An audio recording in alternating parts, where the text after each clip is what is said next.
Hi guys, welcome back to my YouTube channel. If you are a returning subscriber, welcome back, sweetie. And if you're new here, my name is Olwethu, aka Shagalulu_, and this is a psychology of everything where we talk all things psychology related. So I hope that you do stay, and I've convinced you now to hit that subscribe button to become a part of our family. That is literally all it takes. I've decided to do like a new segment or a playlist where I basically share with you guys my experiences in studying psychology, and also like some of the tips and advice that I have for you guys based off of my experience in studying psychology.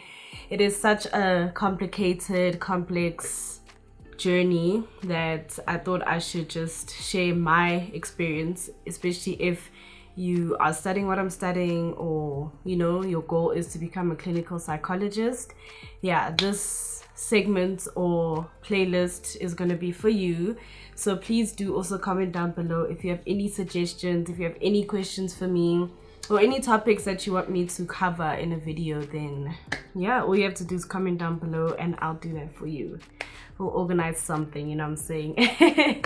So yeah guys, as you can see by the title, the first video of this segment, educational segment, is what you should know before studying psychology. I know I wish I had this type of video to help me just make better decisions in terms of this process, because it's not a straight linear process, like there's certain things that you have to go through and certain experience that you have to gain that people don't necessarily tell you. So this video is exactly that. It's just gonna tell you what some of the things that you should know before studying psychology in a nutshell. And I'll definitely have resources in my description box below. There's a website called Cognition & Co. They literally have all the resources you can think of in terms of studying psychology in South Africa. And like, they're amazing. They have a podcast, a website, social media, I think Instagram and Facebook, and they literally have all the answers that you need. And yeah, let's get into the video, shall we? So guys, the first thing that you should know is that to become a registered psychologist, whether it's a clinical counseling, educational psychologist, you need to have a master's degree. And this can take up to 7 years or even more to get, because just because you apply for it the next year doesn't mean that you're gonna get in. And it's like quite a hectic selection process in both getting into your honors and masters, but it generally takes up to 7 years, because you do your undergrad, your honors, your masters, your volunteering, and also your internships, and you still have to write board exams. I don't know if it's one or more, but you have to write that board exam in order to be registered under the HPCSA, which is the professional board. And yeah, then you become a psychologist. The second thing that you should know is that you actually do need volunteering experience in order to better your chances into getting into honors and masters.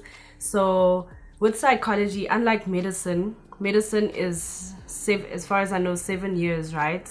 And you don't have to have undergrad, honors, masters. It's just one degree.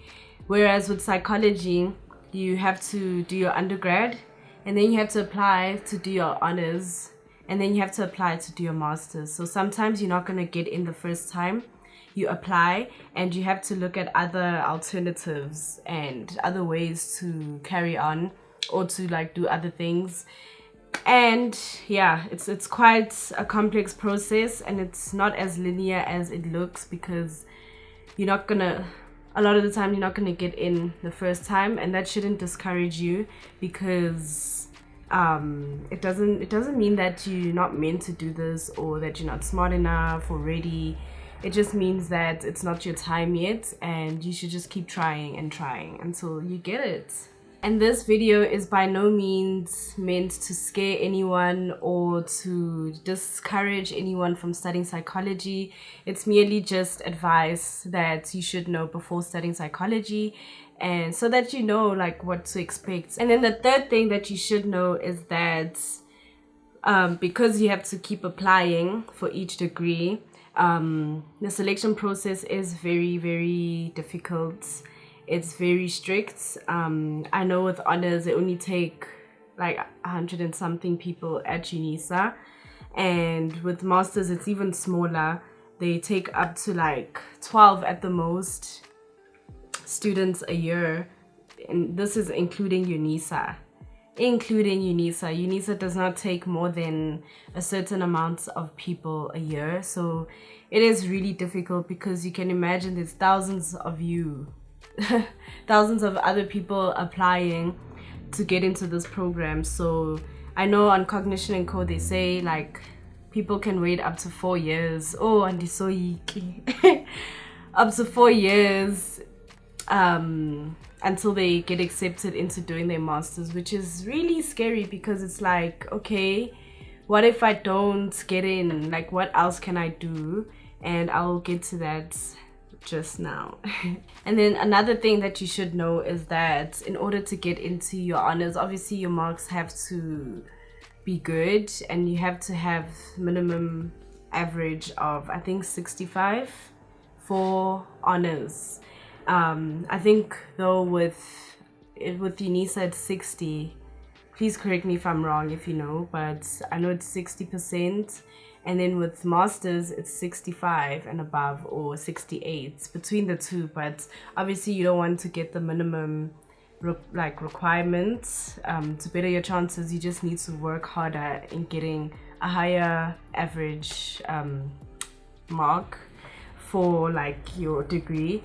I mean, obviously, like, we're not all gonna get distinctions cum laude, but it is important for you to just make sure that you get that requirement, even if it's like 1 or 2% more, in order for you to be considered. And it's not only just marks that matter, it's also your experience. Like I said, your volunteering. So if you, let's say, have the minimum requirement in terms of your percentage, as long as like you have like volunteering experience, then it also shows the selectors or the people that select you that you are like you passionate about studying psychology. You actually want this. And yeah, man, I really feel like that practical experience, like, it's just as important as your academic marks. And then the fifth point that you should know before studying psychology is that it's super hard to get a job with just a degree,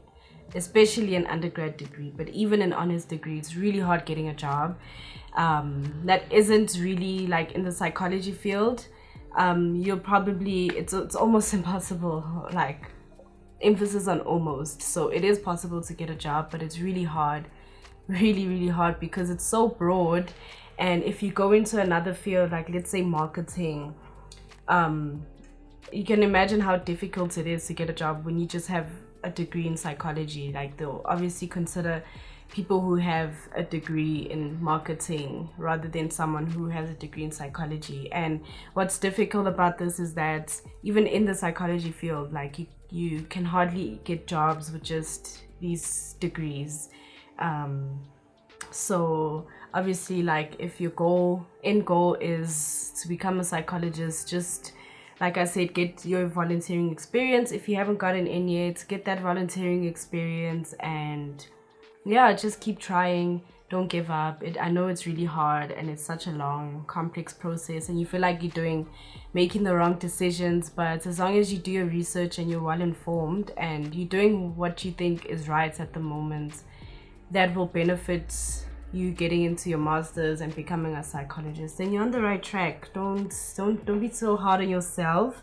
And I'm definitely like speaking to myself as well, because yeah, I don't know if you guys have seen some of my videos. You would have known that I want to study. I have my honors degree, but I obviously want to do my masters, but it's really hard to get in. So I'm kind of like in that in between phase, and I'm like figuring out like what can I do to better my chances. And also I wanted to add as well that if you have, like, let's say you, like me, you have your BA honors in psychology degree, you can't become your alternative is to be a counselor, a registered counselor, but that's only if you've done a B-Psych degree. So the difference between a B-Psych degree and a BA honors in psychology degree, which is the one I did, is that a B-Psych has a practical program with it, and that practical program helps you become a registered psychologist under the HPCSA.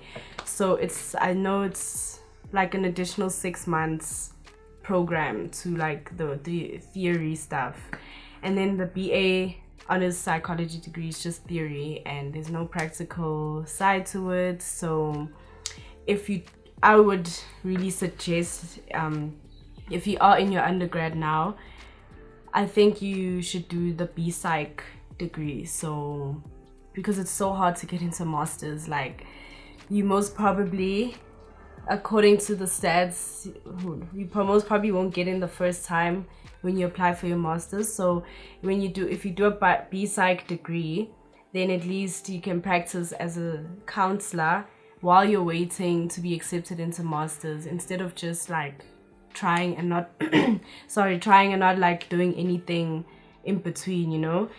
And if you already have your honors degree, I would suggest that you apply to study psychometry. So psychometry is, if you have your honors degree, you would know that you'd probably would have had it in your course. So in my degree, it was under psychological assessment, and that's basically what it is. It's it's like an it's like an alternative to your registered counselor. And I think this program is offered at UJ, Stellenbosch, and Nelson Mandela University. Those are the three that I know according to Cognition & Co. And it's a 6-month program, which it has theory and practical. And once you pass everything and everything goes well, and you write your board exam and you pass, and you can become a registered psychometrist and you can practice as one. And this obviously opens more doors for you while you wait to get into your masters. And it also shows like the universities that you apply at, that you are really passionate about psychology, and like you never gave up and you just were looking for alternatives. And psychometry is a huge part of psychology, so that will help you when you are a psychologist one day. So I definitely think that it's worth it, and give it a try. There's so many options that are available. Not so many, but there are options available while you're waiting to study your masters. And you shouldn't just wait and like hope for the best that they'll choose you and you'll be lucky. You really have to work hard for it and like go for it. And then the next thing that you should know is that your master's program is 2 years full time. So you can't have a job. You literally have to, like, your whole life revolves around masters. So your masters is broken down into like your theory and your practical, and I think your second year in your master's program is like the practical side of it, where you do your internship. So guys, my final point or thing that you should know before or during your studies of psychology is that you really have to want it. You really have to be passionate about psychology and becoming a psychologist, because it's not easy. It is not easy, and sometimes you are gonna feel like you're alone and you don't know what you're doing. But as long as you do your research and you just keep trying, then you are on the right track, and everything that you are doing is gonna be worth it one day. And you should never give up, especially if it's like you have tunnel vision and that's the only thing that you want. Then you should definitely like work hard and don't give up. And also if you feel like you're stuck and you don't know what to do, then maybe you should change your plans. So you don't have to change your goal, but you can change your plans in order to get to your goal. Because sometimes it's just all in your planning and what you're doing now, your short-term goals, in order to get to the big picture. Sometimes that's where the change needs to happen, and you'll realize that once you do change your plans, then like you get to your goal, like your goal is closer than it has been before. So just change your perspective, and also like I said, like look at other alternatives that can help you, like your volunteering, other short courses that are psychology related. And yeah, I think you're on the right track, and don't give up, please.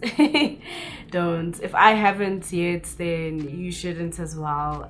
I know it's not easy speaking from experience, but we'll get there. We'll get there. I mean, I feel like any degree is not easy, you know.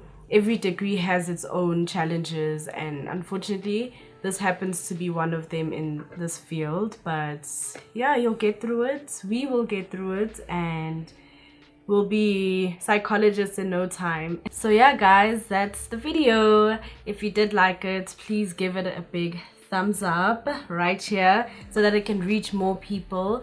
And please also do comment down below if you have any additions or any questions you have. I'm more than happy to answer anything that's on your mind. And yeah, let's just build and create more awareness. And please do also subscribe to my channel, because this is not the first video on this type of topic that I'm going to be doing. I'm going to be doing tips on studying through UNISA or online learning, because I have quite a long extensive experience on like distance learning, and it won't just apply to UNISA students but also to anyone, because COVID-19 kind of forced everyone to like learn online. So I will be doing videos on that and more psychology related videos. And yeah, so please do subscribe, tell your friends, share this with your friends who are studying psychology or want to study psychology. And yeah, I will see you in my next video. Bye.